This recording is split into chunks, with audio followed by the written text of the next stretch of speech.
Dagon falls. God stands alone. The Philistines thought they had won.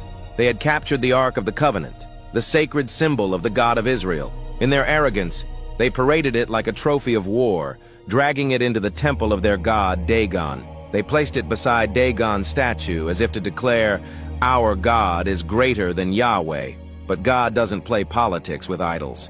The next morning, Dagon was face down before the Ark. Coincidence? They thought so. So they picked him back up and propped him in place, trying to restore the dignity of their defeated deity. But the following morning, Dagon had fallen again.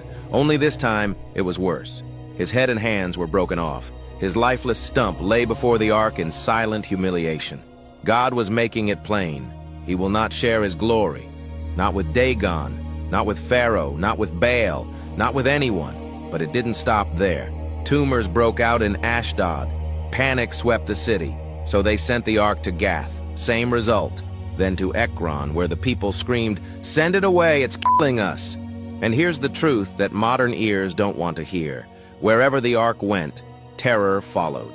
Not because God was cruel, not because he was angry for no reason, but because his holiness had been mocked. There were no swords drawn, no Israelite warriors present, no prophets standing in the temple, just the presence of God.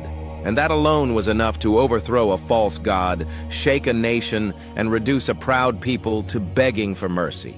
God doesn't need help proving he is God. He didn't need an army. He didn't need a spokesman. He didn't need a stage. He just needed to show up, and Dagon couldn't stand.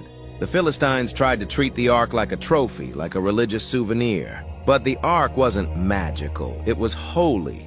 And holiness is not something you handle casually. It's not something you domesticate. It's not something you tuck beside your idols. God's presence is not a lucky charm. It's a consuming fire. And this is where many in our generation miss it. We want a God who fits in our temple, a God who plays nice with our idols, our status, our lust, our pride, our comfort. We want the benefits of his blessing without the demands of his lordship. But the God of the Bible will not be boxed, bribed, or balanced alongside anything else. He stands alone. He topples every rival. He disrupts every counterfeit. He breaks every image that tries to compete with his glory. And he still does it today. So here's the question. Are you treating God's presence like a convenience or like a consuming holiness? Because you can sing his name, quote his word, wear the cross around your neck. But if your heart bows to other gods, you're not worshiping Yahweh. You're mocking him. And just like in Ashdod, Gath, and Ekron, he will not be mocked. Let this be your prayer.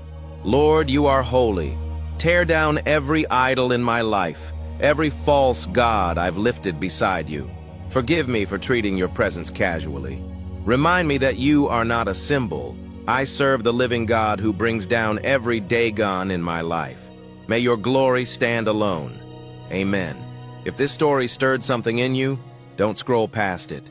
Are there any Dagons in your life that need to fall? Drop "Renew my heart, Lord" below if you're ready to let God's holiness stand alone. And feel free to share this with someone who needs the reminder. God doesn't need help proving he's God. God bless you. Amen.